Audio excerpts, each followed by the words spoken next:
Assalomu alaykum hurmatli talabalar. Men Matchonov Otabek, Urganch davlat universiteti geodeziya, kartografiya va geografiya kafedrasi doktorantiman. Bugun biz siz bilan Markaziy Osiyoda atrof muhitni muhofaza qilish, masofadan olingan ma'lumotlar asosida tabiiy ofatni boshqarish loyihasi bo'yicha yangi mavzuni ko'rib chiqamiz. Mavzu geografik ma'lumotlarning aniqligi va sifatiga bag'ishlanadi. Biz bilamizki, GISda asosan geografik hodisalar va obyektlar raqamli muhitda tasvirlanishiga erishiladi. Lekin yer yuzasi, umuman koinot cheksiz bo'lganligi sababli buni hozirgi kungacha hech kim xatosiz tasvirlay olmagan va shuningdek cheksiz koinotni tasvirlashga hech kim urinib ham ko'rmagan. Demak, shu sababli koinotni u yoki bu burchakni, u yoki bu qismini, ma'lum bir qismini biz qamrab olganligimiz sababli biz doimo noaniqliklarga yoki xatoliklarga duch kelamiz.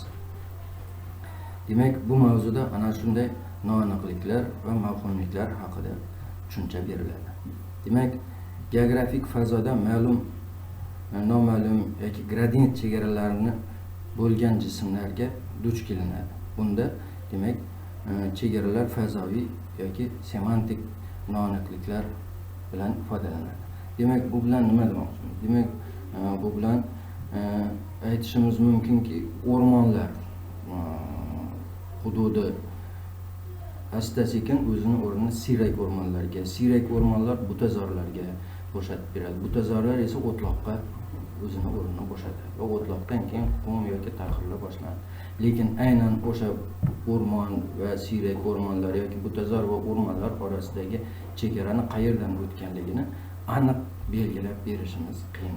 Bundan tashqari, o'rmon tushunchasi ham har xil joyda har xil ifodalanadi. Masalan, aytishimiz mumkinki, o'rmonlarga xalqaro miqyosda 4 ta ta'rif bor. Bundan 3tasi Birlashgan Millatlar Tashkiloti Oziq-ovqat va qishloq xo'jaligi tashkilotining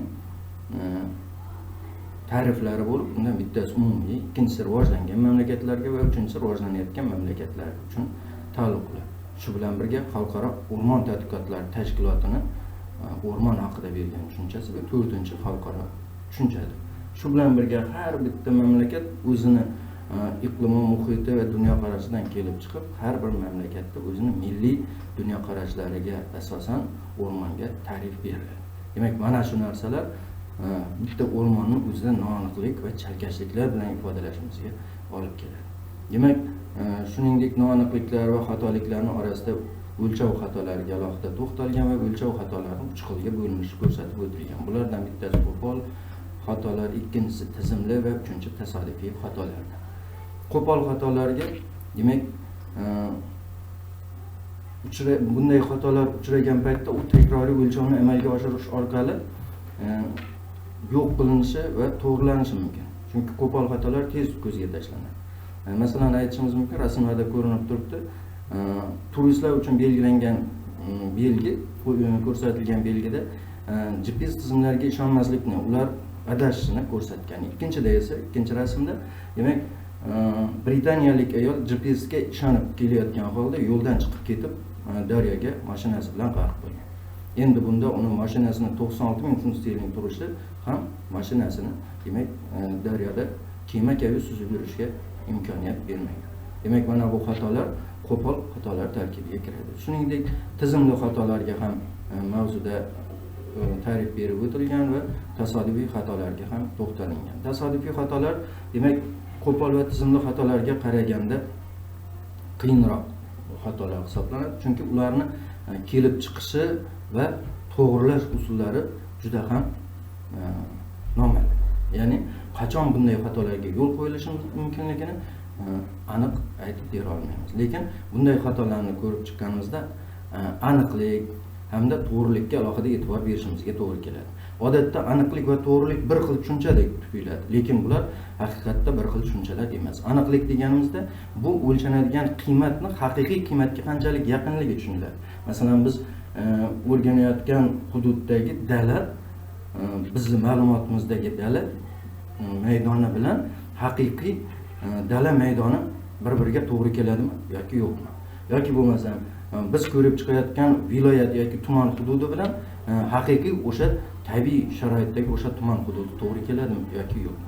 Bundan tashqari to'g'rilikka to'xtaladigan bo'lsak, to'g'rilik bu o'lchanadigan qiymatlarning bir-biriga qanchalik yaqinligi. Masalan, aytishimiz mumkin, biz o'rganayotgan aerokosmik suratlarda qamishzorlar bilan sholi dalalar bir xilda tasvirlanishi mumkin. Va biz o'rganayotgan, biz bergan qiymatlar, demak, sholi dalalarini qamishzorlarning hududi bilan ham qo'shib katta yoki kichik qilib ko'rsatish mumkin. Yoki bo'lmasa ko'llarni o'rganayotganimizda aerofotasurat olingan kunda sug'orilgan dalalarni ham ko'l sifatida belgilanishimiz mumkin.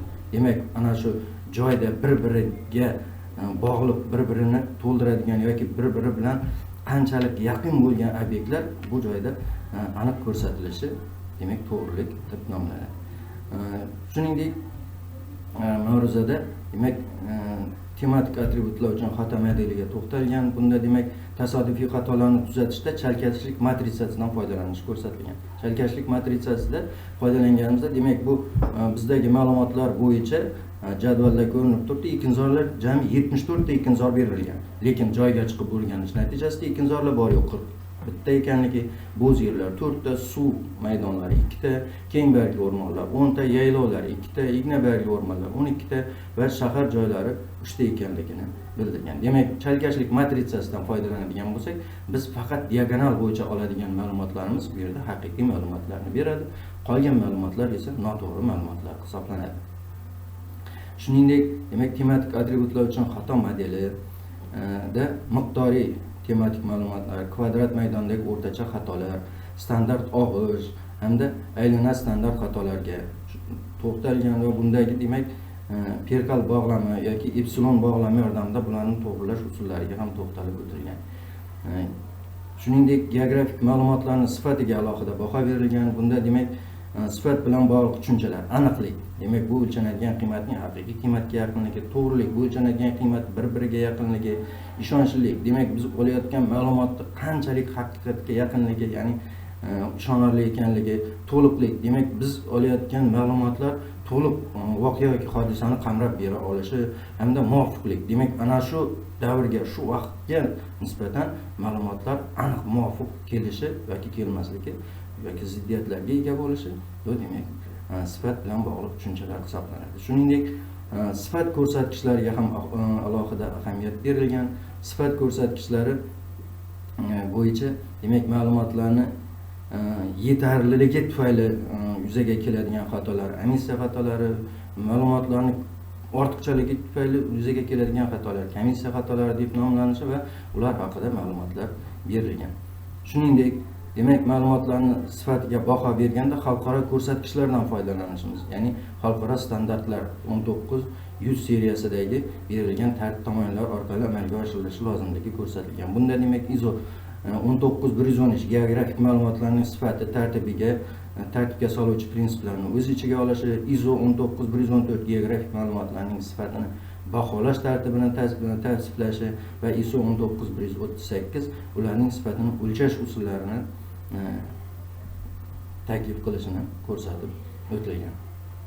Shuningdek, sifatni baholash bosqichlari ham ko'rsatilgan. Bunda 2 bosqich bilan amalga oshirilishi belgilangan. Birinchi bosqichda demak baholash ishlab chiqaruvchi tomonidan oldingi ishlab chiqarilgan mahsulotlar bo'yicha baholanishi, ikkinchida demak foydalanuvchilar tomonidan ma'lumotlar olingandan keyin qayta ishlashi to'g'risida tushuntirilgan. Shuningdek, geometrik atributlarni tekshirish shakllari berilgan. Birinchi ustun tasdiqlash sinovi, ikkinchi geometriya, uchinchida ana shuni ta'riflari ko'rsatib o'tilgan va tekshirish jarayonida aniqlangan geometrik xatolarga ham alohida ko'rsatilib, xatolarning turlari ko'rsatib berilgan. Hurmatli talabalar, ushbu mavzu bo'yicha tushunmovchilik, savollaringiz bo'lsa, belgilangan adabiyotlar yordamida javob olishlaringiz mumkin. E'tiborlaringiz uchun rahmat.